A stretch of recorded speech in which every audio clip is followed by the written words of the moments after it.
Hey, what's going on, Black people? My name is Dr. Boyce Watkins, and I want to say welcome to Life's a Pitch. Life's a Pitch is our Black business pitch competition where Black-owned businesses compete to see who's best and who has the best 90-second pitch. Business owners submit their 90-second video pitch to us in advance, and we play it during the show and give them live feedback on the air and tell them how to make their Black-owned business better. So if you love Black-owned businesses, or if you have a Black-owned business, first of all, I want you to type hashtag BOB in the chat. Hashtag BOB is Black-owned business. And I want you to also shout out the name of your business. If you have a Black-owned business, tell us the name of your business so that other people can see your business, because we want to see Black-owned businesses succeed, which is why we created this platform. So first of all, I'd like to say hello and welcome to my very good friend and my awesome co-host, Miss Lene Javette. How you doing today, Lene? I am doing good today. I'm happy. I look forward. You know how people say most people don't look forward to Monday. It's Monday. Me. I look forward to Monday. I love doing Life's a Pitch. I love hanging out with you. I mean, I get to hang out with you whether we do this or not, but mostly I love Life's a Pitch, and I look forward to Mondays. That's way more than what you asked, but I'm doing good.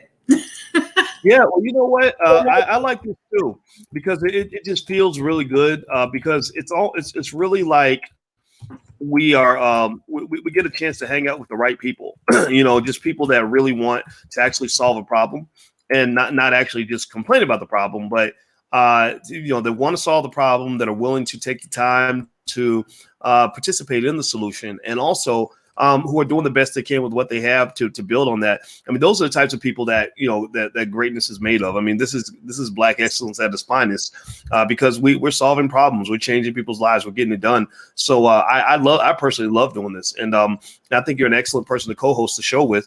And I want to ask the audience, give me a yes or no in the chat if you either have a Black-owned business, or if you plan to start a Black-owned business. If you plan to be a business owner at some point, put a yes in the chat.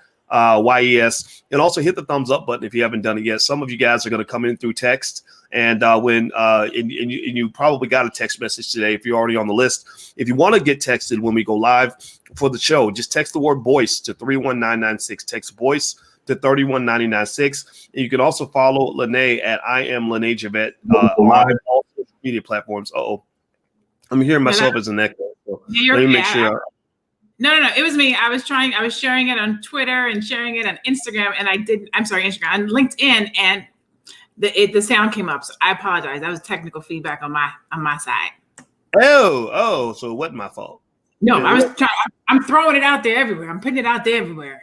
So you try to blame the Black man again. Everybody wants to blame the Black man, and even though it may look like I blame myself, but I just blame myself preemptively, because I knew I was going to get blamed by somebody. We used to get blamed for everything. I don't know, fellas, tell me if I'm right. Does it seem like they're blaming the Black man for everything? But anyway, I will tell you what, I am super happy that we're here doing this. And we got 3 pitches today, and we're going to kind of dig into that a little bit. So, Lene, as we prepare for the first pitches, can you kind of talk about about the rules and the plan and the layout of the show, and how people can be involved and all kinds of stuff? Go ahead. Absolutely. So this is Life's a Pitch. We do this every Monday. Okay. We do this for Black-owned businesses to allow for, marketing, feedback, wealth mob. We want to support and help Black-owned businesses, not just in the pandemic, but forevermore, right? We don't believe in the stereotypes, and we know that our businesses are good. A lot of times there's a small tweak, or a messaging, or there's something that we can tweak and we can help to make it better. So if you have a business and you would like to get some feedback on your business or present your business, by all means, please submit to Life's a Pitch. Okay. How you can do that is you can go to www.allblackeconomics.com. Again, that's www.allblackeconomics.com. When you go there, you're going to join the email list. Okay. So do not go there looking for Life's a Pitch. That's not what you're going to see. You're going to join the email list so that you can be notified when we're looking for new pitches. Okay. So you join the email list. Upon joining the email list, I believe you're going to get a free copy of Dr. Boyce's book, but also you're going to be added to the email list so that when we need new pitches, you will receive an email that says, hey, apply to be on Life's a Pitch. You will there'll be a link, I'm assuming, Dr. Boyce, or a button. You'll press on that button, you'll go to the link, and it will ask you some information about your business. What kind of business do you have, your name, your website, some basic things. Most importantly, there's going to be a place for you to upload your video of your pitch. We cannot do Life's a Pitch without a video of your pitch. So make sure that you upload a video, preferably a YouTube video, and then our team will review the pitches, and then you make it to the big leagues. You get to come here on a Monday night with us and have your business pitched live on Life's a Pitch for all the world to see as we're doing it, but also in replay. Everything lives on YouTube forever. So your business will literally be seen on Life's a Pitch forevermore. And we do this so that we can do wealth mobs. Dr. Boyce likes to call it a wealth mob, where we can create wealth in our community with our businesses, and we can do it through referrals. We can do it through our dollars. We can do it through feedback. Wealth is more than just money, as he likes to say, and I concur. So that's why we do this. That's why we're here every Monday night, and we do it with love. So if you watch us, we tell the truth, but we do it with love. Yes, we do. Yes, we do, and I think it's important to. Another reason that I thought it was important to kind of put together this show was because, because basically what you're dealing with now in the community is the same way. Anybody remember? Give me a yes or no in the chat if you know what I'm talking about. A lot of us came up at a time where you constantly heard a lot of our people say, I'm a first generation college student. I'm the first person in my family to go to college. Does anybody remember that? Just kind of where, being the first in your family to go to college was kind of a source of pride, which it still is, by the way. Shout out to anybody who's that first generation college student. And as a college professor, I've seen it up close. I've seen it on both sides, right? I wasn't a first generation, scratch that. My parents were. My parents graduated from college when I was about 12, actually, and they were about 30. They gave birth to me really early. And so I was the first person, though, to go to what I thought was the next level, which was graduate school. Right. So my parents went to college. I went to graduate school and got a PhD. And then I got to see, the university system from the other side. I got to understand the pros and the cons of all of it and what it does for you and what it doesn't do for you. And I realized that there's another level. And I heard a billionaire talk today, Lene, on a video. And one of the things he said is that typically you won't go higher than the level that you set for yourself. Right. You won't go higher. Whatever your maximum level is in your head, you won't go past that level. So if you think, if your goal is to make 100,000, you're going to get 100,000. If your goal is to get a great job, you're going to get a great job. If your goal is to make $1 million, you'll make $1 million. You won't make 10 million, you'll make $1 million. If your goal is to make 100 million, you'll make 100 million, but you won't make more than that or less than that. But well, maybe less, but not more. So what I realized is that for many of us, we are cursed with low expectations. Low expectations. Everybody type the word expectations in the chat. Expectations. This is going to be the title of Boyce's mini sermon right now, because I'm about to hope. I can't give y'all the Holy Ghost, but I'm feeling the Holy Ghost. So y'all going to hear it come out of me for about the next 2.5 minutes. Expectations are everything when you talk about what you get out of life. When I was young, I realized that I didn't have the expectations that I needed to really get to where I actually could go. My expectations were set for me when I was a kid. First expectation was, we're just glad that this kid, that he's not dead, he's not in jail, that he's coming to school every day, right? So the expectation was, I'm going to at least make sure I'm not dead, like some of my relatives, or I'm not going to end up in jail like so-and-so, or I'm going to take care of my kids, right? Very low expectations, because you're supposed to not be dead. You're not supposed to be in jail. You're supposed to take care of your kids, right? So then the next expectation was, I'm going to be a college graduate, right? I want to be a college graduate and get a good job, right? And I did that, right? I graduated from college, top of my class. I was #1 student. I got the Wall Street Journal Outstanding Graduating Senior Award at University of Kentucky because I was the top student in all of finance, and I got great job offers, right? So that was my expectation, though. In fact, when I got my job at Syracuse, I made really good money at Syracuse, and I'd reached my goal. And then what happened was I accidentally found, sometimes when you want something out of life, you don't get it. That could be the best thing that ever happened to you. So I had my goal, I had my dream, and it was the little dream. It was the $10 dream, but I didn't know that there was a $20 dream, a $50 dream, or a $100 dream. I just knew about the $10 dream. So I had achieved my $10 dream, and I said, this feels like $10. Like this does not feel like the pinnacle. This does not feel like it's all that there is. I thought I'd reached the sky, but really I bumped my head on the roof. And so what happened was I bumped my head on the roof of this institution I was in and saw that even though I had all this education, even though I'd done everything right, I obeyed the law, I took care of my child, I did everything I was supposed to do, I did not feel successful. I did not feel empowered. And also I felt like I was actually being pushed out of the situation I was in because of who I was, right? Because of the way I carried myself and doing all this black stuff and all that stuff that was seen as too radical. So being pushed out was really, really sad. I felt rejected. I was mad, frustrated because I did everything right. And you're like, I did everything right. Why isn't it working out for me? But actually, that was the best thing that ever happened to me, because when I thought I'd hit the sky, when really my head was on the ceiling and I got pushed out of the building, I started floating to another level, right? I started realizing that the ceiling is not the sky, right? And that God had a bigger purpose for me, and I had to be rejected from my original dream in order to even see that there was a bigger dream out there anywhere, right?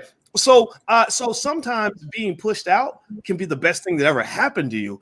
And that literally is something. I talked to my friend today, my old mentor, who's the first black professor I ever met. His name's Tommy Whitler. He teaches at DePaul University. He's a marketing genius. And he was the first black professor I ever met when I was 19 years old. And he mentioned some of the tough experiences I had at Syracuse when I had that job. And he said, aren't you still mad at those people for what they did to you? I said, man, I have no ill will toward those people at all. I want to send them a thank you card. I am really grateful that they didn't give me what I wanted, that I did not get my so-called dream. I didn't meet my so-called expectation because I was so much greater than that. I didn't even know. So a lot of times, really, when they say that the biggest hater that you have is yourself, or the biggest obstacle you have is you, the biggest battle you have is the one that's internal, I swear on that with everything I love, if that's your number one battle. If you win that battle between you and yourself and your own limitations and your own doubts and your own fears and your own low expectations, if you win that battle, then you can win any other battle out here, because there's no man or woman that can slow you down like you. So don't do that. Don't slow yourself down. Set the highest expectation, because you really don't know what's out there for you. I'm done. Thank you for listening. So let me answer that, and I'm gonna try to make mine a little bit shorter than Dr. Boyce's. And what I would say is, now I'm gonna force myself to zip it. I hope that it was worth it.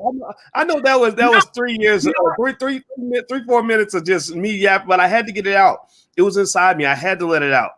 It has to be said, because especially in our community, and it plays into what we talked about this morning. We were talking about the conference. We can't go talk about it yet, but we were talking about the conference, and we were talking about mindset. It's super important, because a lot of times we don't even know we're thinking low. We don't even know that we have low expectations, because we are creating our expectations based on the people around us. So we're looking at what they have, we're looking at what they're getting, and we're thinking that is the cap. Like, I'm just going to have what he has, or I'm just going to have what my mom has. And so we don't even think that we should think bigger or better or higher, because we're operating on this what we see. And so for me, and I'm gonna give very, very, very, very, very, very quick. When I was 12, I wanted to be a doctor. And, I thought I was going to be a doctor. I thought I was going to go to Spelman. I thought I was going to be an AKA. And then when I was 14, I flunked out of 9th grade. And so I was like, oh, well, that's done. I guess I won't be a doctor. I can't even finish 9th grade. 10th grade, I went to an alternative school. So 9th grade flunked, 10th grade alternative school, which means I learned everything on a packet, which means I really didn't know anything, right? You have to learn everything on a packet. Went back to regular school for 10th grade, graduated for 12th, tried going to college, but that did not work because I didn't know anything. And so when you talk about not having expectations, I want to talk about having vision, right? Not having expectations and not having vision for your life. It's super important. And the reason why I'm telling you this is, as adults, we should have it. But if you can't have it for yourself, please make sure you put it in your children, because I'm dealing with something with my son right now where my vision and expectations for him was just to be better than me. And when I go back and think about me, I barely graduated high school. So really the expectation I set for him was really just to graduate high school. I didn't even give my own child high expectations because I just wanted him to be better than me. And I didn't have high expectations. Now I fast forward, and what I want to say is, even if you have had a dream or a passion or a purpose in your life at any point in given time, believe that it's going to come to fulfillment. And I say that because when I was 12, I had the vision to become a doctor. When I was 14, I flunked out of 9th grade. When I was 19, I became a stripper. Again, no vision, no purpose. I'm a dancer. And at 44, I'm in a PhD program, and I'll be a doctor next year. right? So vision and expectations is super crazy. No vision, no purpose, no expectation. I was revealed who I was going to be and what I was going to be at 12. From 12 to 40, I lived a crazy life doing whatever I wanted to do, lacking vision, lacking expectations, not believing that I could be anything or make anything of my life. And at 40, all of a sudden, I decided to pull it together. And at 45, I will become a doctor 33 years after I had the vision. So vision, expectation, super important. But also make sure that you're putting that into your children. Make sure that you're talking to your children about their expectations. Make sure you're talking to your children about their vision. Make sure that you're feeding into their expectations and their vision and giving them a bigger vision for what they want so that they have something to shoot for. Because I forget what it is, but what it said is if you shoot for something here, a lot of times you end up here. So if you have a low expectation, you're going to end up here. Right. And so when I'm coaching my clients and they say, I want to make $100,000 this year, I was like, okay, so let's shoot for 250. Because if we shoot for 250, you're going to end up at about 100, 150. But if we shoot for 100,000, you're going to end up about 50. And then you're going to be like, I can't do it. You're aiming too low. Aim higher, aim bigger, have bigger goals, have bigger expectations. And that's all I'm going to say. I love it. Everybody type aim higher in the chat. Just type aim higher. Because I think that's the message for today. We want you to just not just enjoy great competition amongst Black businesses from our community, but I also want you guys to walk away with something where you're going to say, okay, this is the day where I changed my life. This is the day that changed everything for me. And believe me, that does happen. I've had times where when I truly surrendered myself to the fact that I needed to change who I was in order to level up. I can remember times where one conversation did it all, but you have to be receptive to it. If you're not receptive, if you are addicted to your habits, which you are, I mean, that's why they call them habits. It's very close to being an addiction. If you're addicted to your old life, then you can never be open for a new one.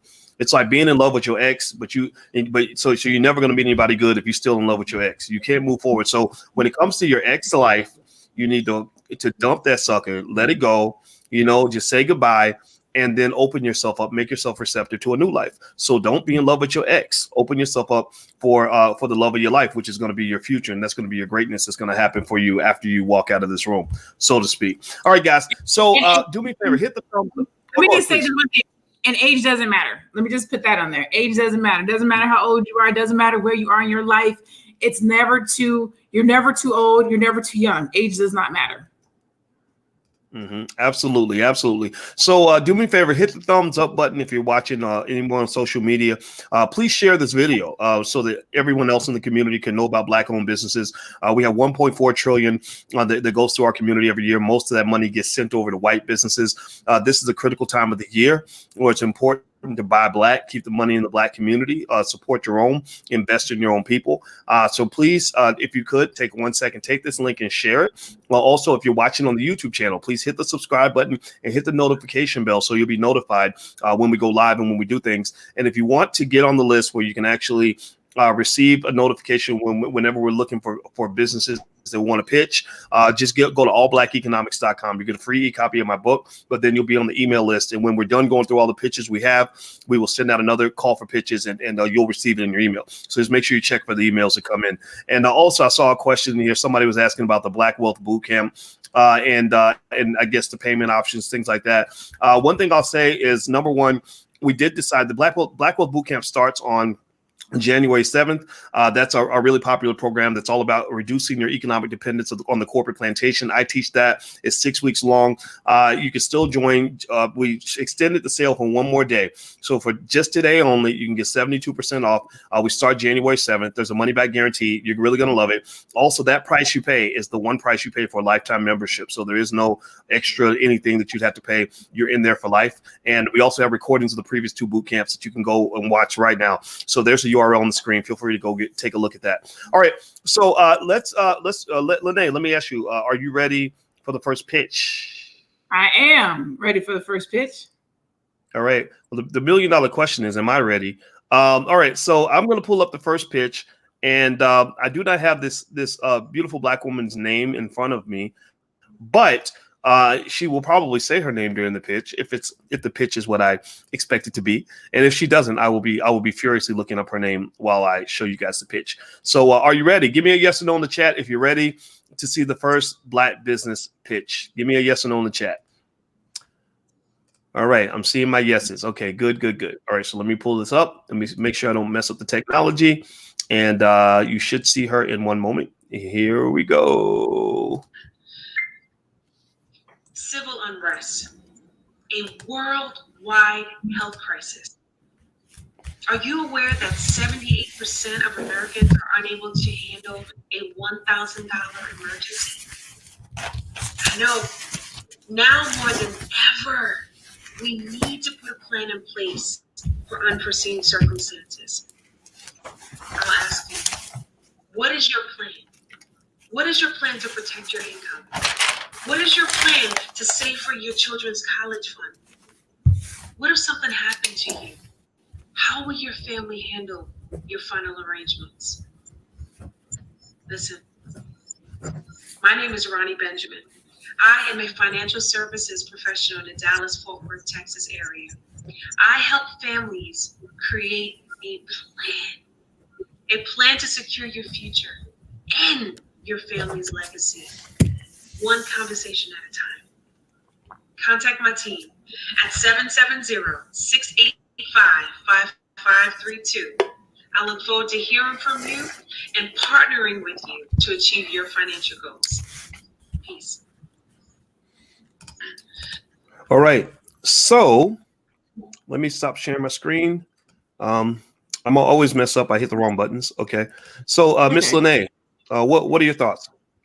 Okay, so her name was Ronnie Benjamin. I'm looking at the thing from Taryn. Off the top, she was a beautiful woman, decent background. I like how she opened with why it's important for financial services, because that draws you, it drew you in. I think it was a little bit too long though. So definitely you want to tell people why they need the service, but it was a little bit long. And I think she could have used more of that time to talk about what she does to help it. So she talked a lot about why we don't have it, why we need it, but not necessarily what she does to help us with it. Gave contact information from the perspective of a telephone number, but I didn't hear a website so that people can go look her up, right? Because we know, even when we're on this live, as soon as we say a business, people be on their phone and on their computer looking these businesses up. People want to Google you. I want to know that you've been doing business with other people. I want a website. And really that was it. So again, I thought it was okay. It wasn't bad. It just could have been better, right? You could have given more context on what it is that you do and how it is that you help me to solve the problem that you identified. And then make sure that you give out a web address so that people can know how to contact you and also what it is that you actually do. Yeah, well, you know what I liked? First of all, please give the sister let's clap for the sister for stepping out here and being brave to do this pitch. It's funny how the first thing you see sticks with you. That first impression sticks with you. And that first impression when I first saw her is I saw, okay, that's a professional.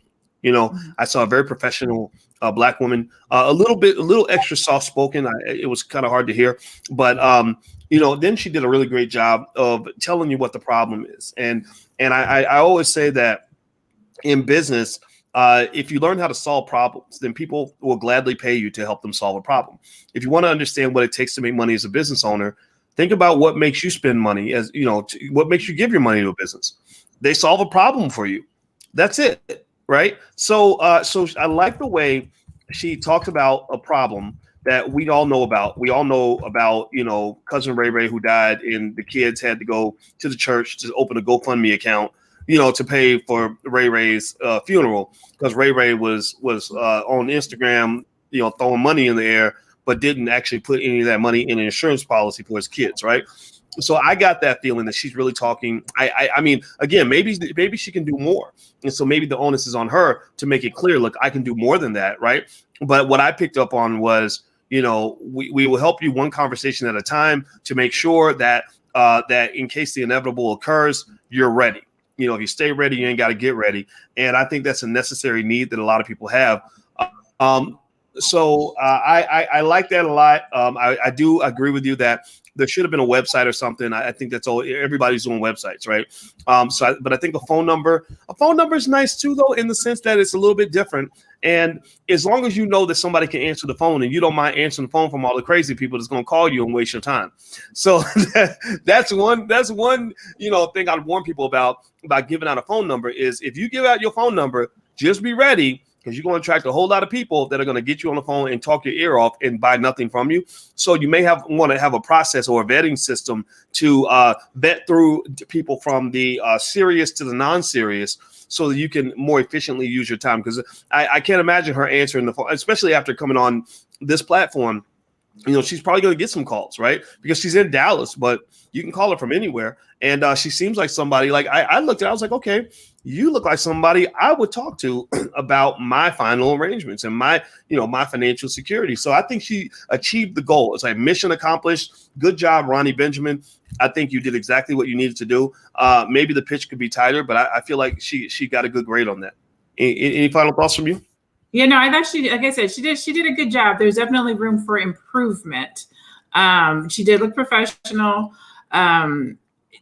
If you're a business owner and you're busy, or you want to be vetting businesses, or you want to only talk to people who are going to pay you, get you a website. Do not have people calling you all day, every day, talking to you, sucking the energy and life out of you, and they are not going to do business with you. Like, have a website. Plus, I'm just going to be real upfront, honest. Call me bougie. If you don't got a website, I don't want to do business with you, because I want to know that you care enough about your business to actually invest in it.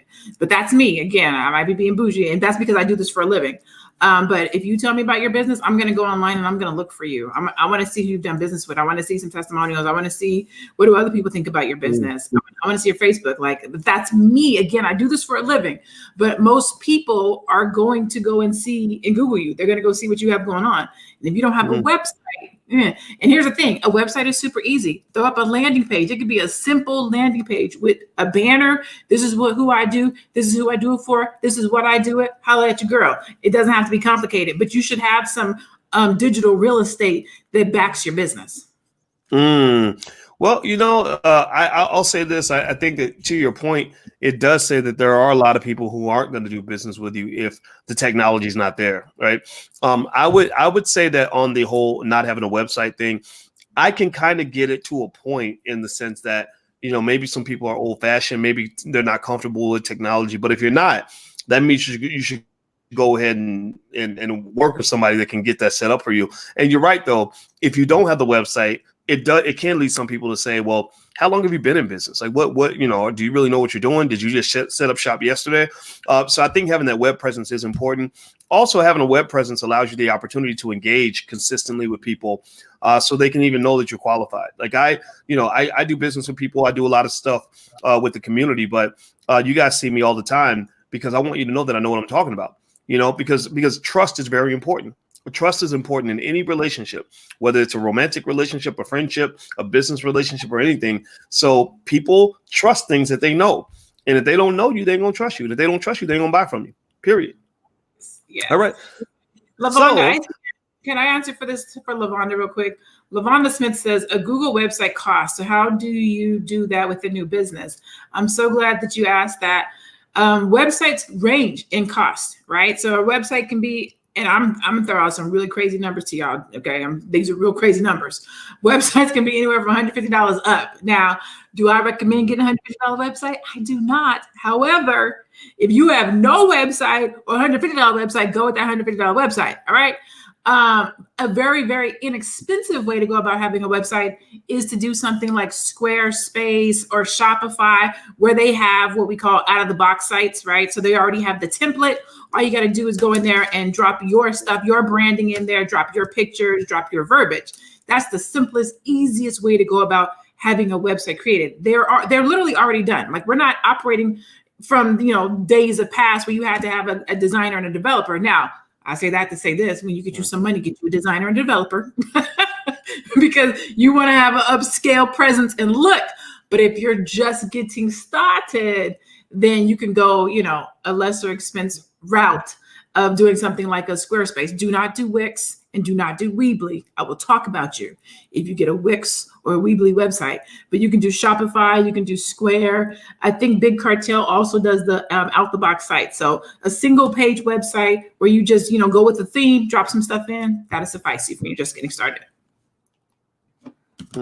Okay, I think that's excellent advice, and I really like it. And so, do me a favor, guys. If you haven't done it yet, please hit the thumbs up button, hit the share button, hit the subscribe button, and also you can actually watch the episodes of Life's a Pitch. Also, I do my Black Wealth Confessions a couple of times a week. You might have seen that. Lene, that's really good. Like, people send in their little juicy confessions, and I break them anonymously, of course, and I break it down and kind of dissect it so we can learn from each other's mistakes.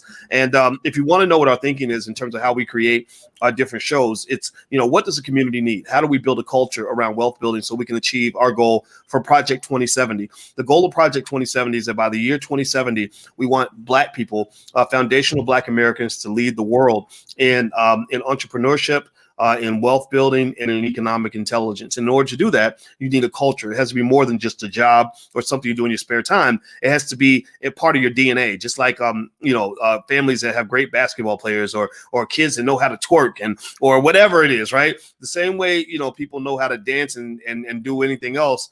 We want your kids to know wealth at an early age as well. So make sure you subscribe to financialjuneteenth.tv.com so you can watch some of the reruns and stuff like that.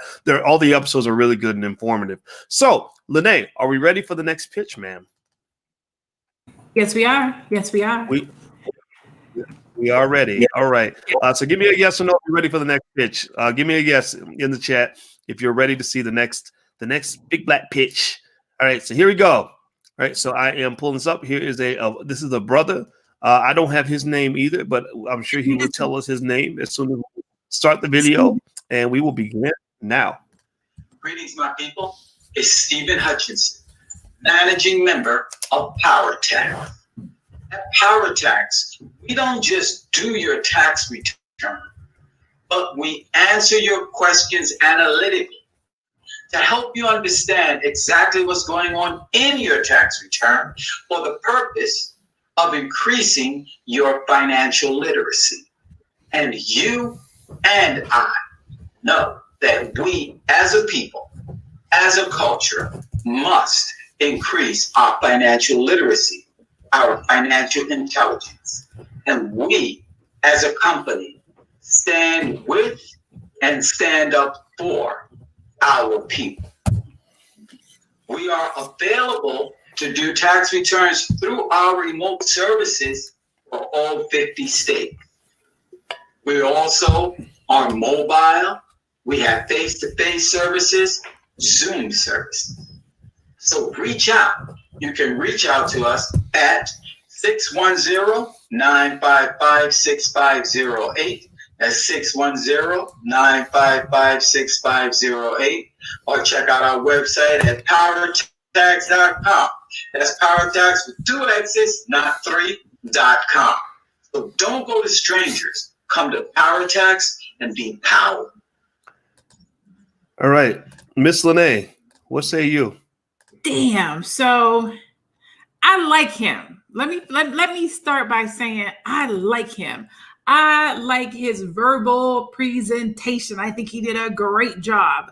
Let me tell you what I don't like, though. I don't like that he didn't show up prepared to be a tax professional. The dress, the casualness of the hoodie, that took me away. Like, if I'm going to bring my taxes, my business taxes, my financial stuff to you, I want you to look like you do finances, like you do financial work. I don't want you to look like you my homeboy. But that's me. So my only takeaway for him was his dress and then the background. So the background was a little bit dark. I love that he had the picture. I think that was Marcus Garvey in the back. But then you had Marcus Garvey here. You had another image of, I think, people up here with the light reflection, and then maybe a fabric picture over here. So the background was a little bit distracting, but the overall pitch, the verbiage. So if my eyes were closed and we were on an elevator, or if either my eyes were closed or if he caught me on an elevator and he was just verbally pitching me, he did a great job. He talked about not just taxes, but increasing financial literacy. So he lets you know that he doesn't just do your taxes, but he gonna teach you something too. He lets you know that he's in all 50 states. He can meet with you via Zoom. He can meet with you on mobile. What do you need? I got it. Is basically what he said. And he gave it a URL. So overall, he did a great job. However, think about your business image. How do you want to be perceived? Are you a professional tax service? Then you should look professional when you are pitching your business so that people want to do business with you. If not, you look like my Uncle Earl, and I could just have Uncle Earl do my taxes. If you know what I'm saying, like you should look like somebody that does taxes. That was really the only thing that took away from his presentation. If he would have showed up with a collared shirt or a tie, gave his pitch, I probably wouldn't have even paid attention to the background. All right. Well, I think that is a great point of view. I'll start there with the casual dress. I think that there's nothing wrong with being casual in the sense that, like I'm casual all the time. When I go on video in front of people, I'm casual, but there's a couple of things about that. Number one, if I was doing people's taxes, I would not be casual. I would dress like a tax nerd. I would dress like somebody who reads, IRS handbooks in my spare time. You know what I mean? Like I would make sure I fit the part because there's something, there's a personality type that you kind of want to see from your accountant and your lawyer. Somebody who isn't going to make a mistake, who isn't going to let things slip through the cracks. Right. But then also I dress casually because a lot of the people that I talk to on a regular basis, they know me. They've seen the dressed up voice. They've seen the casual voice. They've seen everything in between. Right. So, there's a certain familiarity I think people have to have with you before they can tolerate you in a very casual kind of layout. Because as you mentioned, you're a tax specialist. You're not a basketball player or a rapper or something like that. Not to say he looked that way, but, you have to have something that just says, professional. Right. And now here's what I loved about the pitch. I think Stephen, as far as Black business owners, I was really proud of him, his Black owned business, because he did a great job of engaging in what I call monopolistic competition, which is where you have your own little monopoly, even though you're competing with other people. There are a billion tax services out there, but he really kind of said, we're different, right? We're different because we're Blacker than others. We're also more informative. We want you to be smarter when you walk away. We're not just going to do your taxes. We're going to love you. It's almost like somebody saying, well, you come and do your taxes, we'll cut your hair and wash your toes and cook you some grits, whatever, right? Except he's giving you intellectual soul food, right? He's saying, look, we want you to be smarter. We're Black like you. He's not just saying it. He's showing it with the visuals. He's got Marcus Garvey over here and Muhammad Ali over there. So as a Black man, I'm like, okay, that's my guy. Like, I like him. Like, I want to know more about his company. Also, so maybe this should be called the Black Tax, right? but also I like, and even the name Power Tax, right? Power Tax makes you think about Black power. I love how he put the extra X at the end of tax. I thought that's very smart because that allows you to get that URL. That simple, easy to describe URL. I could tell he practiced saying that. He said Power Tax with 2 X's, right? And that's what you do.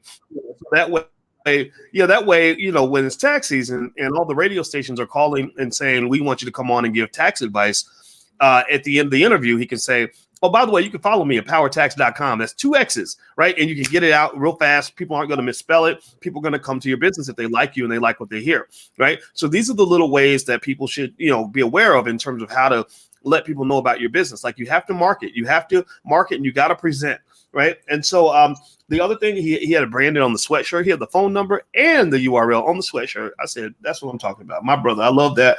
I loved also how he made it clear that he's available in all 50 states. You can get in touch with, you live on Jupiter. You can do your taxes on Jupiter.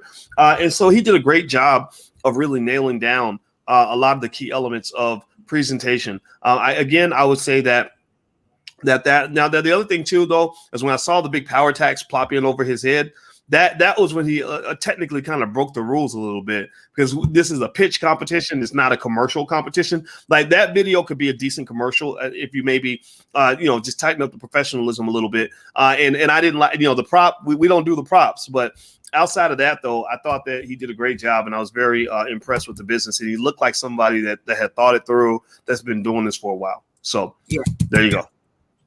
Any more thoughts? Well, no. What did you got?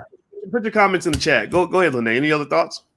Yeah, no, I think that was everything. I thought he did, like I said, a really good pitch. It was verbally pleasing. I think he did a really, really good job. Just little small thing, like I said, the dress. When you start talking about business, you know, we have to operate our business at a better level. And little small things like just dressing the part, you know what I'm saying? If this is a professional business and you're professional and you're charging a fee and you want my money, then I wanted you to show up like you want my money. Verbally, he had it, but you know, the beautiful thing about what we do is we are entrepreneurs, but we're also consumers, right? So as an entrepreneur, I know how I would do it, but sometimes I have to take myself out of entrepreneur role and think consumer. And I will say that as a consumer, sometimes I'm probably a little bit harder than the average consumer, because a regular consumer just walks in and gets what they need and be like, oh, I'm in and I'm out. As an entrepreneur, I walk in as a consumer and I'm looking at all the things that I would do as a business owner, like, I don't like that. So sometimes I know it could be a little bit petty, but if you think about your business from the perspective of the consumer, it will make you do things in your own business differently, because you'll think about it like, if this was my business, if I was walking into my business, what would I want? If I was walking into my business, how would I take that? If I was walking into my business, would I like that? And if you do that, it will make you deal with your own business and present your own business differently. It's one of the reasons people who always do business with me, they're like, one, I'm an overachiever, but two, I operate on such a high level. I think things should be on such a high level because I treat my business the way that I would want to be treated if I was my consumer. Mm-hmm.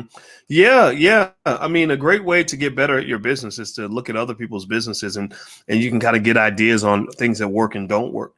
And in fact, it's funny because a lot of people that want to start a business, they'll say to me, well, I was going to start this business, but somebody else had a business just like mine.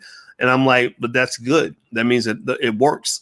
That gives you a template. If you got to be real suspicious about trying to do something that nobody else is doing. Maybe there's a reason nobody else is doing it. Maybe it doesn't work.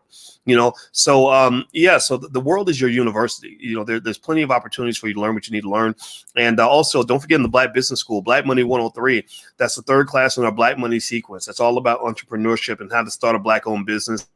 Attorney Nicole Compton breaks down literally every step by step you have to take in order to file your paperwork and everything else. And then I step in and actually give the breakdown in terms of how you want to run your business from a marketing standpoint, things like that. I tend to be good at the marketing side. I don't know where that came from, but I remember noticing that a lot of things that tend to do well, it's not so much about what's the best and what's not the best. It's really about what's marketed and what's not marketed. And a lot of Black-owned businesses, they sometimes fall for the myth that says, if I build it, they will come. Like if I build something amazing and awesome, people will just find it and great things going to happen. No, you got to market that sucker. You got to talk about it, and you got to practice talking about it. You got to know how to talk about it in a way where people are going to get it.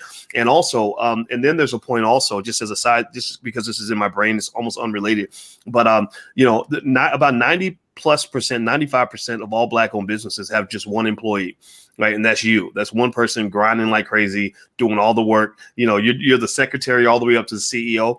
And so what I learned also with Business Lene is there's a point where you got to learn how to work smarter, learn how to play the game above the rim, so to speak, in terms of delegation, relationship management, also structuring systems with people and teams. And that's a whole different dynamic, because that gets into relationship management. Can you just get along with people long enough to keep your team together?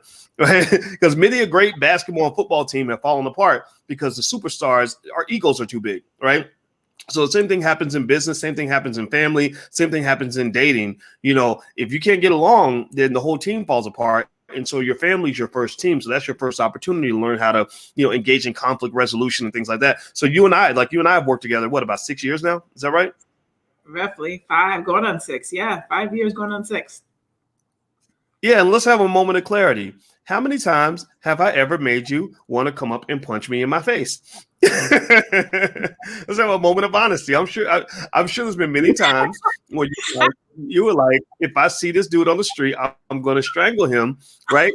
And I know this. I know I am a strangleable Negro sometimes, because not deliberately. I don't try to be a bad person intentionally, but sometimes you get something wrong, or you just forget something, or you do something that's insensitive. You don't even know it. But the reason I've worked with Lene for so many years and it's worked out so well is, and I give full credit to Lene, actually. Lene's very good at relationship management. She's very good at saying, how do we work this out? How do we figure this out? She doesn't go into this, oh my God, I'm so mad at you, I'm going to kill you, and let's blow up the whole thing. Because sometimes when you have good things going with other people, you want to keep that team together because you're better together. That African proverb, if you want to go fast, go alone. If you want to go far, go together. So find some people that you can get along with and go together. Everybody got it? Type the word together in the chat if you get what I'm saying. Lene, I don't know if you had anything you wanted to add to that. No, I just concur. That was good. Okay, good. All right. I hope I didn't trigger you by reminding you of all the stupid things I've done. You know what? I think that's any good relationship.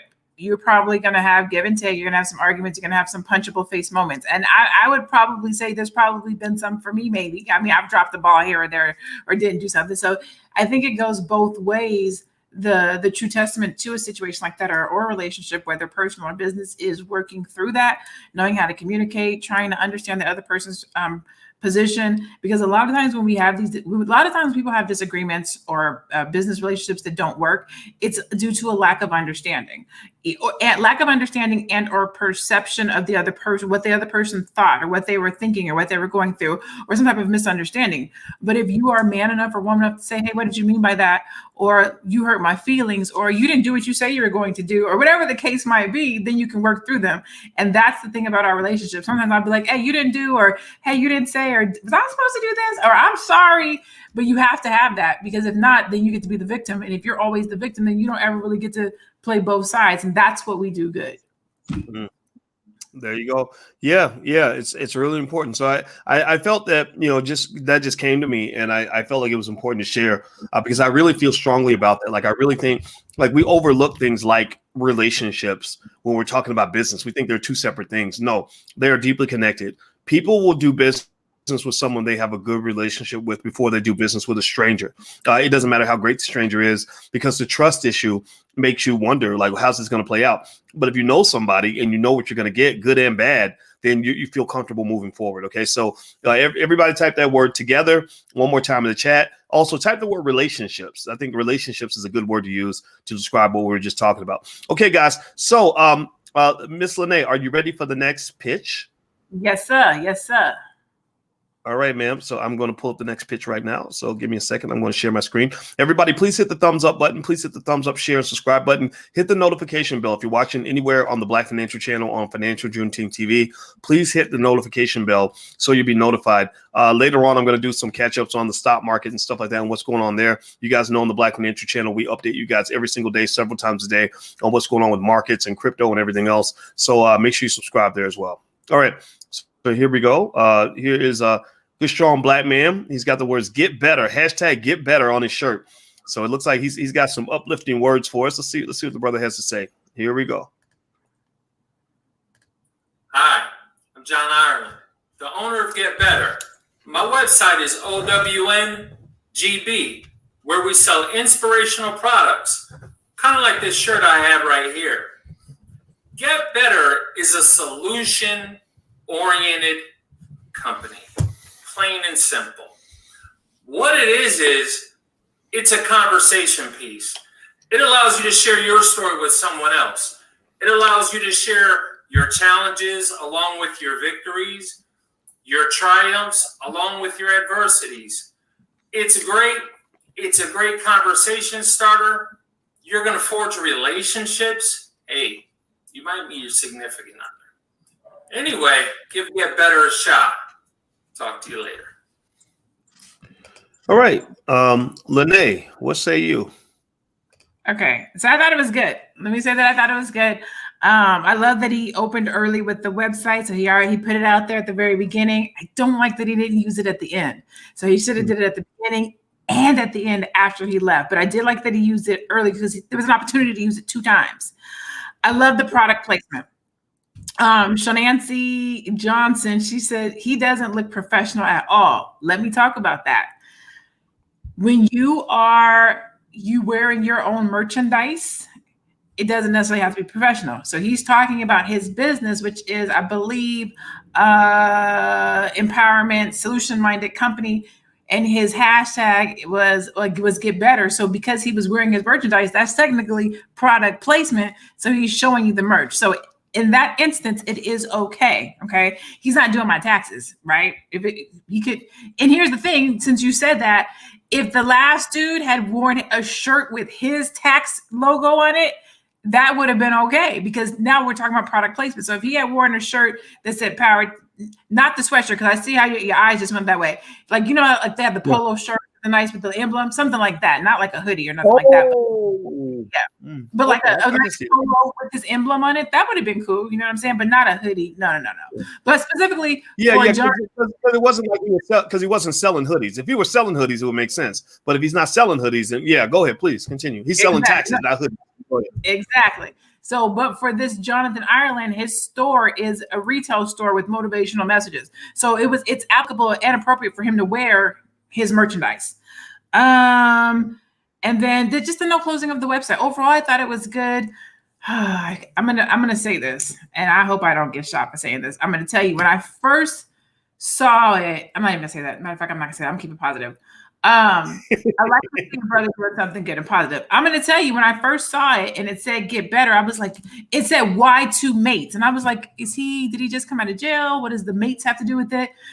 And so I was starting to judge him before he actually got his message out. Because in the video, it says why 2 mate? And I was like, but anyways, all that to say, I love to see brothers doing something positive.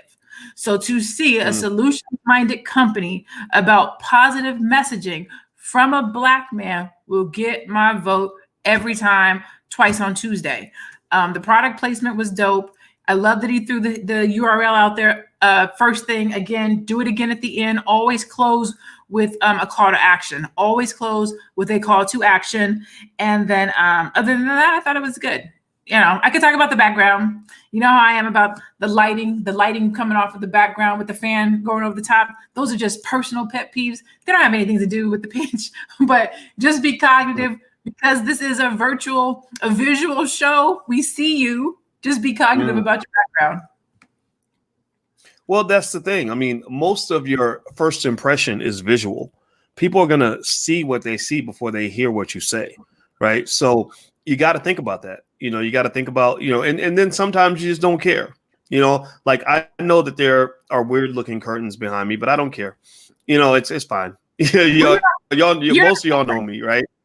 Yeah. Here's the thing. Again, say it again. I say you are not pitching, number one, and number two, you've already established yourself. So there's all these various rules. If you're already established, you can come with your t-shirt on, Dr. Boys.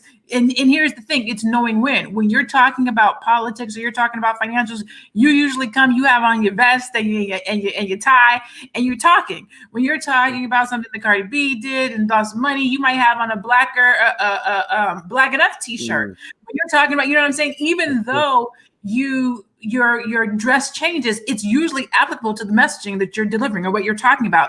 You don't normally or usually deliver financial advice or stock advice in a t-shirt, unless I'm wrong. I haven't seen it. No, so you most days I don't. Yeah, and I do agree with you. I think it's always something where you decide, you know, which battles you want to fight and don't want to fight, right? So if I'm really trying to do something where, let's say I'm speaking to people that don't know me and I'm trying to get them to know me and I need them to know me in a certain light, for example, I need them to remember that I have a real PhD in finance.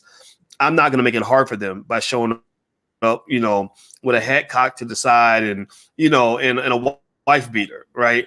That makes it hard for them. That, you know, some people will say, I still think he's probably legitimate, but a lot of people can't get past that, right? So I think it is very important to just kind of know these things when you step forward. But I'll say this, you know, with Get Better, I like the hashtag. I like the fact that John had the simple hashtag on his shirt. But I didn't remember the website, right? And the fact that I don't remember what his website was, because I looked up getbetter.com, I didn't see it. So maybe it was getbetter.me, getbetter.net, or wegetbetter.com. I don't know. You have to say it, right? It's say it again. OwnGB.com. I think it's own get better. So own OWNGB.com. But that's why you should say it at the beginning and at the end. Always close with it because you want it to be fresh in the person's head. Mm-hmm. Yeah, Luckily, yeah. I would. I'm not even gonna do that. Yeah, if I was John, I would get a better URL. OwnGB.com is a little bit too ambiguous. Remember that people can't remember everything about you and about your business. A lot of times people will only remember one thing. When you're talking about building a brand, you have to decide what's the one or two things that I want people to always remember about me, right? So maybe one might be your contact information. The other one might be something about your brand. Like Cornel West, he keeps his hair a certain way. He wears the same suit every time he's in an interview. And you remember him. He's the guy with the big hair with the black suit, right? Or Malcolm Gladwell, he's got that crazy hair, right? Or maybe, I don't know, Lizzo. Lizzo has a way she's branded, right? You remember a couple things about Lizzo. We're not going to talk about Lizzo though, because that was a funny conversation a few months ago. But the point of the matter is to say, when you're talking about making people remember who you are, just know that that the world isn't going to know you to be as complex as you actually are. It takes years for people to know all the complexities and the different sides of you. You literally have to talk to them 10,000 times before they can accept. Like, for example, I don't know, Beyonce. We've seen Beyonce for 20 years. So we know Beyonce as a mom. We know her as a dancer. We know her as an activist. We know her, in a lot of different ways. That's because she's Beyonce. She's been everywhere for a really long time. Oprah's been around everywhere for a long time. Denzel Washington's been around everywhere for a long time. But if you're new on the scene, a lot of times people will remember like one thing about you. And you got to figure out what those one or two things are going to be. And you got to stick to that. And they have to see you in that space repeatedly several times before your brand becomes entrenched in that mind space. And that's when you start to actually create wealth, because once people know you and recognize you and they see the value that you offer, they see your value proposition, then you're literally becoming wealthier, because now people are like, oh, I need my carpets cleaned. I'm going to go to the carpet cleaning guy. Now, the carpet cleaning guy, he might also have a doctorate in astrophysics. He may be a great dancer. He may be really funny, but it doesn't matter. You just know him as a carpet cleaning guy. And that's enough for him to make his whole family wealthy. So figure out what you want people to know about you and stick with that, so that when you come into a platform like this, people won't forget you. Like, I still remember Tootie Cakes. Is that what it was called? Ziggy and Tootie Cakes. You always forget the Ziggy and Tootie Cakes. Ziggy and Tootie Cakes. I'll never forget them. They were like, oh, those cute little girls. I don't remember anything that they said, but I just remember Ziggy and Tootie Cakes. And I know this has whatever they do, it has something to do with cakes. So if I want cakes and I'm thinking about black-owned businesses to make cakes, I'm be like, there's Ziggy and Tootie Cakes, right? So you see how that works? Okay. Yeah. So Lene, did you have any other thoughts? I did. So a couple of things. I want to give a couple of shout outs. And it's a little bit off topic, but just because I'm looking at the comments. Nina Parker, I apologize that we didn't get to your question, but I want to give a shout out to Mona and Reading Rainbow for answering the questions. I appreciate and love the support and the dialogue that's happening in the comments. Like, I love that we love each other and we support each other and we're answering questions. We're all experts in one way or another. So I want to give a shout out to that. And then also apologize, Nina, that we didn't get to actually answer your question for you. But what was written was correct. I agreed with it. So I felt like I didn't have to come back and say anything behind it. Dr. Boyce, LaVonda Smith says, I'm not even going to notice what you are wearing, Dr. Boyce, because I'm always so excited to hear what you have to say. Sometimes I listen to you in the car and I can't even see you. That's what she said. Oh, I love you too, girl. And then let's see, somebody said that they did actually go to the Get Better Brothers website, and he has more on his site for his terms of service versus his about information. I would love to see more about who he is or who they are. And then Ziggy and Tootie Cakes is on there. So yeah, so just, man, I love doing this. I love learning about these various Black-owned businesses. I love giving this dialogue and this information and just kind of just making sure that people have their ducks in a row and they're out there and they're pitching their business to people or they're presenting it, because we need these various opportunities and these various services in our community. And so to learn about them, to see them, to hear them through this platform, it is amazing. And I'm just super excited to be a part of it. And I thank you all for showing up and doing this, because it's not easy to pitch your business. It is not.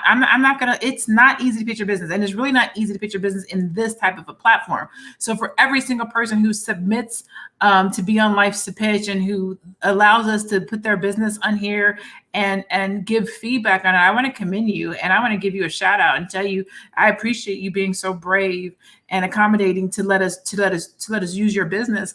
But also for those of you that actually use and apply the feedback, or those of you, I've gotten inbox and messages that said, hey, I saw you critique that other pitch and I made those changes to my pitch. Like, they haven't even been on the show, but have used the content and the feedback and the information that we're doing here to perfect their pitch. So I'm just super excited to be a part of this. And I thank you, those of you that return. Reading is Freedom, who's in the comments. She was on either the last show or the show before, and she just has come back to stay in the comments to be a light. And then Ronnie Benjamin, who was on tonight, she's in the comments as well. So shout out to you as well, Ronnie. Yeah, Ronnie Benjamin. Awesome. Yeah, so professional. See, there you go. That's an example. I remember, I don't remember every detail about Ronnie Benjamin's pitch. I do remember that she's out of Dallas. She knows financial stuff, and she was very professional, right? Like, those are the things that stuck out. And those memories I have are as much visual as anything else. That first impression was professionalism. And that's an example. Like, when you said Ronnie Benjamin, I was like, Ronnie, I was thinking about Ronnie, Robbie, Ricky, and Mike. I was thinking about New Edition. I swear to God. Because Ronnie from New Edition is actually in the Black Business School. I didn't even know he was in there. And he messaged me, and I was like, oh, you're the New Edition guy. That's so cool. He's in the real estate. Because remember, New Edition got robbed with that whole terrible deal back in the 80s where they took all their money. And so I think he's got this real strong interest in Black financial literacy so that people can learn from their mistake, right? Learn from what happened to them. And that's why, Black economic intelligence is so important, is because if you don't understand what's going on, if you don't prepare your children, they're gonna get played. They're gonna get robbed. There are predators out here that will prey on your children financially, and hopefully not in other ways. I mean, I don't even want to think about that, but they will prey on you and your family if you're not ready. So make financial literacy, make Black wealth kind of a key core value for your family. And by the way, right there on the screen, it's a Black Wealth calendar. Lene put that together.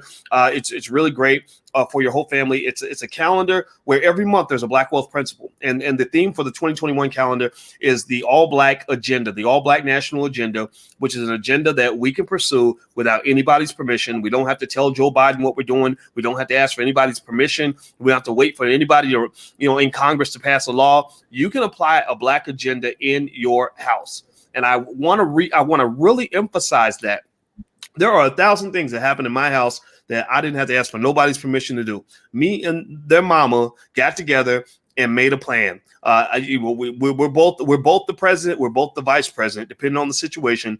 And we decided what the agenda is going to be with those kids and how we were going to run this country called the home of Boyce Watkins and Alicia, right? So what I'm saying to you guys is set your agenda and make it clear so that when your children go out in the world, they will win and they will succeed and they will sail in their own direction because they have a motor, and they won't just go in the direction of everybody else just because it seems popular. All right, got it? Okay, good. All right, so Lene, I was thinking that perhaps we could go through all the pitches one more time and just kind of see if there's any parting thoughts that we have. What do you think? Yep, let's do it. Are we voting tonight or no? You know what? I will set up the vote on my Twitter. I usually set up a little voting link, and you guys can hit the link if you want to go vote on who wins, and I will set the link up as the pitches are playing. So yes, I didn't set it up yet, but I'm gonna set it up in the background. So, and tonight's gonna be tight because I think they're all pretty close. Each one of them was good in their own right. Mm-hmm. One of them had a little bit of tweak or a little bit of room to be better, but not one of them was like, ugh. They were all pretty good. So I think it's gonna be close tonight. I'm interested to see. I can't even really. I mean, I kind of could pick, but I kind of can't pick. So I'm interested to see what the audience says. Yeah, I'm looking forward to it too because we've noticed just in the time we've been doing this. I think this is about 6th week or 7th week or something like that. The pitches have elevated. Our game has elevated, and that's what we're talking about, right? Like I want Black economic intelligence to spread through our community faster than coronavirus ever could. Like I want it to be contagious. When I worked on my dissertation, I worked under a guy named Andrew Caroli, who is now at Cornell. He's the department chair or something like that. And his whole area of expertise was what they call financial contagion. And that's how every country, almost like they sneeze on each other financially. And if one country has a crisis, it affects all the other countries. And that's why the whole United States stock market could crash based on something that happens all the way in Greece. And you're like, why does a calamity in Greece affect, what's going on with my stocks over here in the United States? It's because they're connected. There's financial contagion. So with Black people, I want us to have, educational contagion. I want us to have economic contagion. I want us to have, Black intelligence contagion, right? Because I think that if we're always talking about this and we're always talking about this idea and pursuing our own agenda, then I think that we can just be so extraordinary as a people. So I'm really excited about this. And the contagion, we're seeing it. We're seeing the pitches elevate because the culture shifted, right? People come on and they make a pitch and they've been watching all the other episodes and they're like, okay, I don't want to do that. I don't want to do that. Oh, I didn't know that. Oh, that's a good idea. I'll try that, right? Next thing you know, the pitches are elevating. That's what Black excellence looks like. Black excellence is not an on-off switch. Black excellence is an iterative process. It is a step-by-step process. And every day we get closer to Black excellence every day. So everybody type Black excellence in the chat, hashtag Black excellence. I'm going to pull up the pitches and we're going to finish up here. All right. So as I pull up the last pitch, do you have something else you want to say, Lene? No, just, again, thank you everybody for being here and dialing in. And I just appreciate this opportunity. Shaughnessy, I see your message, girl. I think it's a girl. Is it either a girl or a man? I'm not sure, but I got the name pronunciation right. Shaughnessy. Shaughnessy. That's a great name. I like that. All right. So here we go. I will. It looks like we got Miss Ronnie next. So here we go. Civil unrest, a worldwide health crisis. Are you aware that 78% of Americans are unable to handle a $1,000 emergency? No, now more than ever, we need to put a plan in place for unforeseen circumstances. I'll ask you, what is your plan? What is your plan to protect your income? What is your plan to save for your children's college fund? What if something happened to you? How will your family handle your final arrangements? Listen, my name is Ronnie Benjamin. I am a financial services professional in the Dallas-Fort Worth, Texas area. I help families create a plan to secure your future and your family's legacy, one conversation at a time. Contact my team at 770-685-5532. I look forward to hearing from you and partnering with you to achieve your financial goals. Peace. All right, Lene, parting thoughts about Miss Ronnie. Same comments. Basically what I said before. I mean, at this time I actually did observe the background a little bit better. Again, completely professional. Love the background. Just, I forget what my initial comments were. What content? No website. You know what I'm saying? So just everything that's the same from earlier. Nothing had changed. Okay. I want to say this first and foremost that if you guys want to vote on the winner, I just put the link in the chat. It's if you go, it's on my Twitter, Dr. Boyce Watkins 1, Dr. Boyce Watkins and the number 1. And all 3 of the contestants are listed. Feel free to vote now. You can do early voting. You can't mail in your ballot, but you can go to Twitter right now and vote. And we're going to announce the winner when we get done. So if you want your voice to be heard, then go ahead and hit that link and go vote, or go to Dr. Boyce Watkins 1 on Twitter. And the poll is right there. And I will announce the winner based on the results of the poll. Let us know in the chat if you can't see the poll or if you can't find it or something like that. I'll try to get it to you, but I just put it in the chat. It should be on all the platforms. I think the last thing I noticed, I didn't notice the first time. A lot of times if you watch something again, you notice something you missed the first time. And one thing I did not notice the first time is she mentioned contact my team. And I like that. And we had that talk earlier about teamwork and how important that is. And so it looks like she has a team that's going to do all, answer all those phone calls. And I can see her in here hustling. I love it. She's in here sharing her information, building her business. That's marketing, y'all. That's what it looks like. So Miss Benjamin, if she's not on her way to being a millionaire, I bet you that she's going to be a millionaire at some point in the near or distant future, because she's doing the things that millionaires do. She's presenting a professional image. She's presenting a business to, she's taking advantage of an opportunity. She is marketing within the chat. She's building relationships with you guys. Like, I think that, that's the winning formula. If you're putting energy into a business, if you're pouring into that business, pouring that economic love, pouring in time, pouring in passion, then your business will grow. But you also have to pour in intelligent passion. That means you have to keep taking in information on how you can do better. And I can see her doing that. So I congratulate her in advance on all the great success she's going to have. So the next pitch, let's look at it again. Here we go. Let me see if I can pull this up. I just love seeing Black excellence, and I love today because we had two brothers, and before we would have the first couple of times we had all women, and no disrespect to the Black women, we know y'all know we love y'all, but I really I love seeing the brothers step up too, because I know y'all are rooting for us, and I want to see Black men really take charge, excuse me, of our economic future. So here's the brother, excuse me, Stephen Hutchinson. From Power Tax. I'm going to share the screen right now. Hit the thumbs up button. Please hit the thumbs up and notification bell and subscribe button if you haven't done it yet.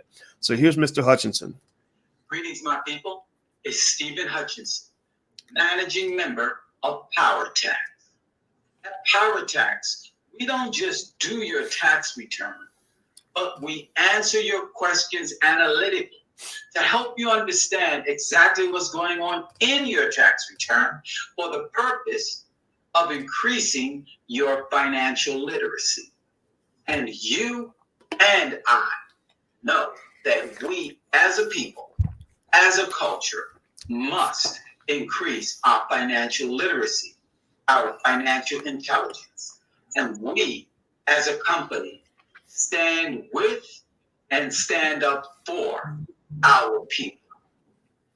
We are available to do tax returns through our remote services for all 50 states. We also are mobile. We have face-to-face services, Zoom service. So reach out. You can reach out to us at 610-955-6508. That's 610-955-6508. Or check out our website at powertax.com. That's powertax with 2 X's, not 3.com. So don't go to strangers. Come to PowerTax and be powered. All right. Any final thoughts? No, just at the very end, I really didn't like that whole Power Tax thing dropping it down. But other than that, just the dress, still the dress, the background, nothing different. Okay. Yeah, I think he's on to something, right? I mean, think about it. He had almost a perfect pitch if he just changed out of the sweatshirt, right? Maybe replace it with something that's a little more in that box, right? But I like the way he distinguished himself. Kind of like, we're not just doing tax, we're doing Black tax, and I personally like that. And I think though at the same time you got to deal with the fact that people kind of expect their tax specialists to kind of have a certain look. Because that's just a place where, like, I know when I picked my accountant, I wanted a really conservative accountant. I wanted an accountant whose personality was not like mine, because I'm not a conservative person in terms of taking risks and jumping out there. So I look for people. I tend to actually want to work with people who are different from me, because I already have one of me. Two of me is not always a good thing, but somebody who can be who I'm not is that's what makes a good team, right? So it's just like basketball, right? If you play center, you need a point guard. You don't need another center necessarily. You need somebody who can bring the ball up the court. So I think in terms of team building, everybody should think about that. Okay, so do us a favor. Oh, go ahead. I want to answer this question because I think it's funny. So GT asked, why would I need an individual or company to do my taxes when I can do it with TurboTax? Oh my God, I love that question. Why would Starbucks need to be on every corner if you can make coffee at home? Why is there Taco Bell if you can make tacos at home? Why? I mean, literally, we can ask that question for everything. It's called convenience. It's, one word is convenience, because everybody doesn't do TurboTax and everybody doesn't want to do TurboTax. But the second one is the reason why people pay for services such as these is because they want an expert to do it. It's the reason why people pay for coaching. It's the reason why people pay for the Black Business School. It's the reason why people pay for the Black Wealth Bootcamp. There's a lot of things that we can do ourselves. There's a lot of things that we can read about. We can watch a YouTube video about. But people pay for convenience, people pay for expertise, and people pay to learn how to do something correctly.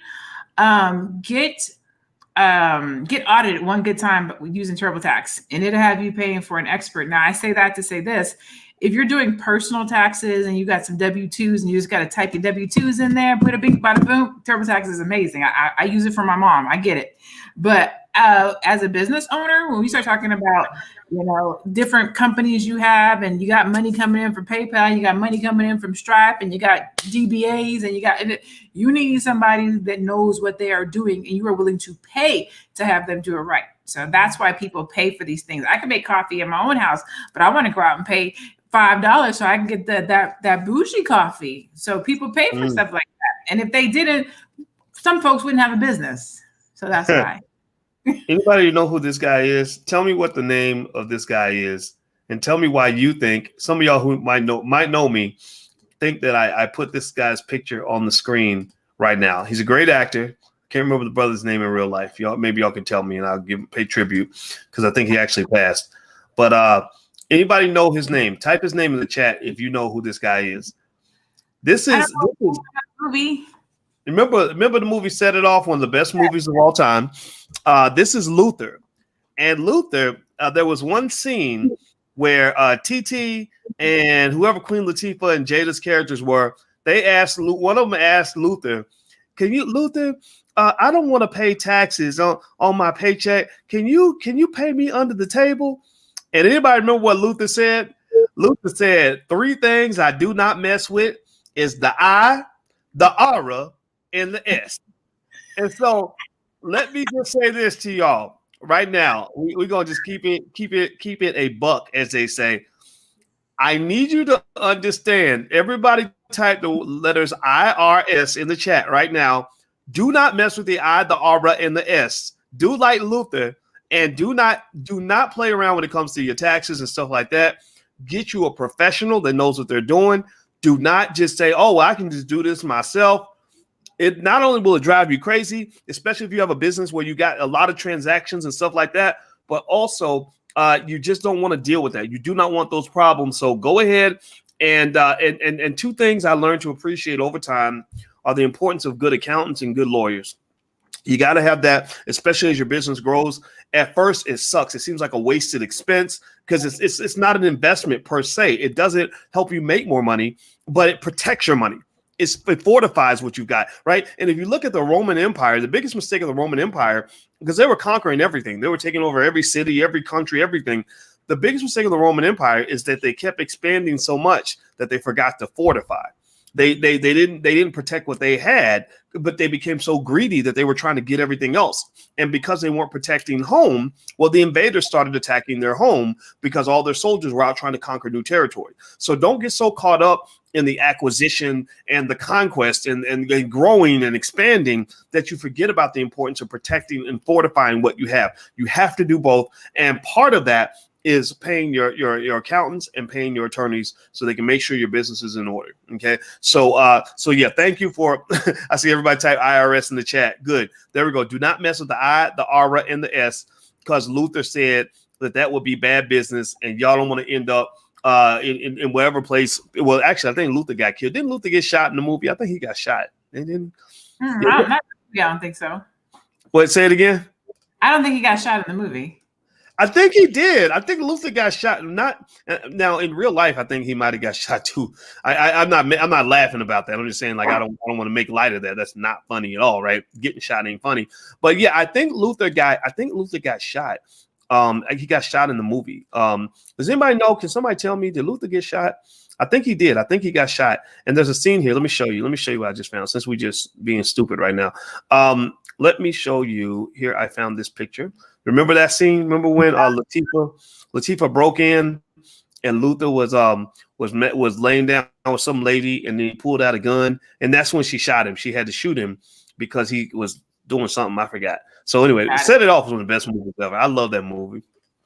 All right. So anyway, with that said, let me share the link one more time with you guys, where you can go vote. Some of you have voted, some of you have not. If you want to have a voice in this, please vote. Please vote. Voting is very important. Voting is fundamental. All right. So I'm going to share the last pitch. Lene, if you're okay with that, I can pull up the last pitch. Yep, I'm ready. All right. So here we go. I am hitting the button now. Boop, boop, boop, boop, boop, doo, doo, doo, doo, doo. There we go. All right. Here we go. Hi, I'm John Ireland, the owner of Get Better. My website is OWNGB, where we sell inspirational products, kind of like this shirt I have right here. Get Better is a solution-oriented company, plain and simple. What it is it's a conversation piece. It allows you to share your story with someone else. It allows you to share your challenges along with your victories, your triumphs along with your adversities. It's great. It's a great conversation starter. You're going to forge relationships. Hey, you might meet your significant other. Anyway, give Get Better a shot. Talk to you later. All right, Lene, parting thoughts on my good brother, John Ireland. Yeah, I still think you did a good job. Yeah. Sometimes I do have like, oh my God, that saw something different. But these ones, this is a little bit off topic, but when we watch them like here for the first time, it's easier to take them in and see everything. So I don't have anything else on here. I thought you did a really good job. Okay. Yeah. I felt you know what? I think that the problem I have right now is I think John's business might be in the early stages, because if you would have asked me, what does Get Better do? What is it? I'd be like, I don't know. It seems like a place where you go to get better and you might meet your significant other, but I don't know what that means. I don't know if that's self-help platform. So I think maybe since you're introducing people to a new product, he may want to start from the beginning by saying, Get Better is an online portal and that you can download on your phone and get to know other singles like you who are starting businesses, and you can make each other better, whatever, right? Like, Singles, it's solutions mind. It's a solutions minded retail. I know. I just threw the singles part in there to make it fun. Why not? I mean, like sex sells. There it is there. We're not going to get through a single session without sex. He talked about it being solutions oriented. He talked about it being a story. He talked about it being motivational. He was saying, and it's all, so basically he's saying two solutions oriented, like-minded people can use this product or purchase this products, and who knows, you might find your match. But yeah, I guess, and a couple of I saw that in the comments, a couple of places that said he probably could have did better at explaining exactly what does that mean or what type of products do you have. He said this t-shirt. So if it's a t-shirt company, he did a great job. If it's more than just t-shirts, then there's that. But Yeah, that was my confusion. I wasn't really sure. Like, I don't know what it is. So I think that what my brother may want to do for next time is spend about 15 seconds, like practice, like succinctly explaining what Get Better is. Because if people aren't sure what it is or what they're getting, they're definitely not going to sign up for it or buy it. Right. So if you want people to sign up for it and buy it, you got to be clear about what it is and how it benefits them and things like that. So I think that's extremely important. So by the way, guys, don't forget that link to go vote is right there in the chat. Let the moderators know if you don't have the link. We'll share it again. And also, don't forget, guys, if you do want to join the Black Wealth Bootcamp that starts January 7th, today's the last day to get 72% off. So we extended the sale for one more day. Because some of you said, well, I'll have my money on Monday, so we don't want to push you out or anything like that. So feel free to go sign up. You're going to love it. There's a money-back guarantee. It's really, really good. It's really, really popular. And it's all about reducing economic independence on the corporate plantation. So if you want to reduce that economic dependence, then feel free to join the Black Wealth Bootcamp. The URL is right there on the screen. It's blackwealthbootcamp.com. And there you go. There's what it is. All right. So let me see. Are you guys ready to see the results of the vote. I think we've gone through all the pitches now. So what do you think, Lene? Who would you pick if you were just to pick based on who you think the winner should be?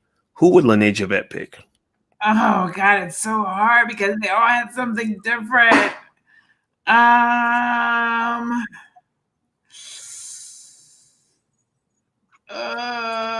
would probably have to go with Jonathan. Just based John? I think so. Maybe Steven, but so each one is something different. Ronnie, I want to say Ronnie, but she didn't have a website. So would I do business with her? Probably not because of the website thing. That's the only thing. Actually, hold on. On her page, she does have a website. Actually, she does have a website, www.newyorklife.com/agent RN Benjamin. So if she would have given her URL so that I could have gone to her website and did my research on her, I probably would go with her. Steve Hutchinson, he did a great job on the tax. If he would have had on a professional shirt, I would definitely have gone with him. The only reason I wouldn't go with him is because he looked like Uncle Earl. I need to know that you can actually do business. And then I like Jonathan Ireland, so I would have went with him. So I mean, again, I like them all. That's why this one is really tight. This one's really close. Well, I'm gonna say that I thought that what I liked Ronnie's professionalism. I can't say I was like completely blown away with the pitch. I feel like there was some something there to be desired, but I liked her professionalism and I trust her as a businesswoman. I like Stephen Hutchinson. He hit a lot of the mark on a lot of different areas in terms of branding, differentiating himself from the crowd, letting me know that he was pro-Black. I thought that was great. Letting him know that he cares about me enough to educate me. I think that's great. He mentioned his availability across the board. I like that a lot. Get better. Honestly, I feel like there's still some work to be done. I did not feel that was really as established of a business. I felt like with Ronnie, just about the fact that Ronnie mentions her team, I didn't know this was New York Life. So really my first thought is, okay, so it sounds like you're an agent, maybe an insurance agent. And I think that's okay too. But that comes off to me a little different from the entrepreneur who sets up the business. But at the same time, though, it does at least that she's got resources behind her. And as long as she's, engaging in ethical business on behalf of the customer, which I believe that she is, then I think that there's something there, right? So maybe leveraging the strength of the New York Life name could be beneficial to what she's doing, right? But at the same time, claiming part of that as your own, right? Like, I'm not just a New York Life employee. I'm a businesswoman who's doing all these other things. And I'm getting tongue tied. New York Life is one of my partners in helping me get that done, right? Because I've heard New York Life actually mention, I think New York Life was the company that had the whole initiative where they said that we want to put $50 million in wealth in the Black community by getting Black people to buy insurance. You got to be real careful with a pitch like that, because it almost sounds like you're using the guise of helping Black people when really you're helping yourself. But I do think the good outweighs the bad, because we know that people need insurance. We know that we need to talk about that. We know that a lot of people die without life insurance. So I think New York Life can be a productive part of that process. And so I like Ronnie. I trusted her as a professional. I like the way she laid herself out.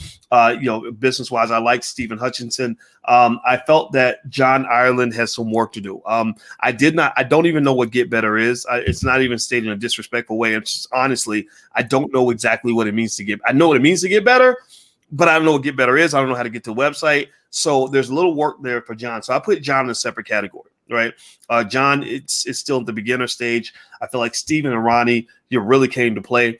And so it's really between those two. And I'm going to give it to Stephen. And the reason I'm going to give it to Stephen is because Stephen hit all the marks really well, except for the sweatshirt. And that's one little thing. That's one thing. And maybe you could mention a couple other things, but I felt like he hit more marks in terms of saying, this is what I do. I'm enthusiastic about it. I'm good at it. I'm into you. I care about you. I'm Black like you. I want to help you. I'm important. I'm available everywhere. I love that. So I'm going to give it to Stephen. And now what I'm going to do is I'm going to announce who got the most votes. I'm going to go buy a shirt from John Ireland right now, because his website is dope, and so are his t-shirts and sweatshirts. I don't even know what his website is. What is it? OwnGB.com. OwnGB.com. I'm just going to go buy it. You done shit it on the man's pitch so much. I'm like, I feel bad for John. Like, I'm going to let me see, just to make sure that it does not give the impression that I'm hating on this brother. 'Cause I like No, what I'm going to screen share his website because I like it too. Let me OwnGB.com. see if I can get the. Here we go. I think this is my brother here. Here we go. Look at that. Okay, so subscribe to get updates on products. I'm going to allow. So I will get his notifications now. Look Okay. at that. I love that hoodie. It's hot. That black one right there. Nice. OwnGB.com. OwnGB.com. Notice I'm saying it over and over again so that y'all can go do a wealth mob on this brother's business. He's ready to sell. What's the website for the sister and also for Stephen? We should look at all the websites. You want to do that? You want to do a little field trip? You can look at PowerTaxX.com. PowerTaxX.com. PowerTaxX.com. Okay. PowerTaxX.com. Okay. Remember, this is part of the process too, right? It's not just about sort of learning how to pitch. In order to receive, you have to give, right? That's what an economy is. It's recursive. Everybody gives and everybody receives. So basically, I know a lot of you might be here because you want to learn how to pitch a business, but also I'm hoping that you'll look at some of these businesses and do some sort of a wealth mob on the business. Now, a wealth mob does not mean that you're spending money. You could spend money, but a wealth mob means you're giving value. Value can come in the form of buying a product for sure. It can come in the form of giving them positive feedback to help them get better. It can come in the form of taking the link of their website and just sharing it on your social media, giving them some free advertising, right? So, and then cheering them on, just saying, good job, brother. Good job, sister. Like, that's really important. And that creates what I call fertile economic soil. But when you have fertile soil, wonderful things grow out of that soil. When you have dead soil, things can't grow. So a lot of our entrepreneurs, a lot of our billion-dollar businesses never grow because the soil is so bad. Because you got crazy relatives that are telling you it's gonna fail and they don't want to buy anything from you. They get mad because you're marketing your business on social media and they don't support you, don't help you, don't buy anything from you. Want to see you fall down. We want to create good soil with people that want to see you succeed, that want to support you, that want to help out in any way that they can. So that's what the Wealth Mob is all about. Okay. All right. So let me share the screen real quick for the Power Tax. We should take a look at Power Tax and do a little field trip there. Let me see here. Power Tax TAXX. Now look at that. Look at that. My goodness. How professional is that? File online, share documents. Like, they are ready. They're ready to take our information right here. So he might have had a hoodie on, but he's look. There's Stephen again. Look at that, and I spelled his name with a PH. I didn't mean to do that. Stephen Hutchinson. Not that I know him, but I've seen his stuff around. I've seen him around. Yeah. I mean, he's into his business. You could tell that, right? Like you can tell instantly the difference between people that kind of just say they're in business versus people that are really in it. Like, that have spent thousands of hours mulling over their business and really digging into it. They get up and do it every day versus people that just talk about it. It doesn't mean that there's something wrong with you if you're in that second category, but it does mean you got to make a choice. Like, are you committed to this thing or not? Are you trying to grow this baby, or are you going to leave it on the corner? It's up to you. Now, what's the last URL for I just put it in the chat. I put it in our private chat so you can grab it. Oh, okay. Here we go. Yeah. Now, this URL is a hard one. If it's a New York Life URL, you may want to buy a URL, Ronnie, and redirect it to your New York Life URL. That way you have something that's really yours, and so because you can't go on the radio and say newyorklife.com/Ronnie/agent/ like, you can't do that, right? So you want something you can say on the radio. So like RonnieBenjamin.com. But the thing about that is people might misspell the word Ronnie, like I did. I spelled it RONNI because I know Ronnie Tyler, and I was thinking about that. But so you may find another way to spell it or make it easy for people to hear it and see it and go to it. All right, so here we go. So here is Ronnie's page. Very professional image. She's such a professional. My approach, helping clients understand their options and achieve their goals, are what make my job so rewarding. Every client is unique, so together we can develop a personalized approach that meets today's needs and tomorrow's as well. All right. Great. A note from the CEO: solutions to fit your needs, protect your family now and into the future. Okay. All right. They protect our family, so let's protect theirs. Here's how I can help. Okay. Interesting. I like it. There's a lot of good information there. I think that maybe if there's a way to customize this, I'd be curious to know if there's a way at the top to kind of tell people Like give them some sort of call to action on something that you want them to do. Because I feel like I'm on the page and I'm taking in all this information, but I don't know exactly what to do, and I have an idea of what's being offered because I know New York Life is life insurance. But if it's more than life insurance, you got to tell me that. If you have something other than that, you got to tell me that, right? So maybe something at the top that just kind of says, here, click here to get a free consultation, or click here to get my book, or click here to, talk about XYZ, or to take a look at this, right? What do you think? Now and I actually like looking at the website. So I think we need to integrate this, because now that I've seen her website, I know why she doesn't give it out. I know why she says phone number. So that was actually a good field trip.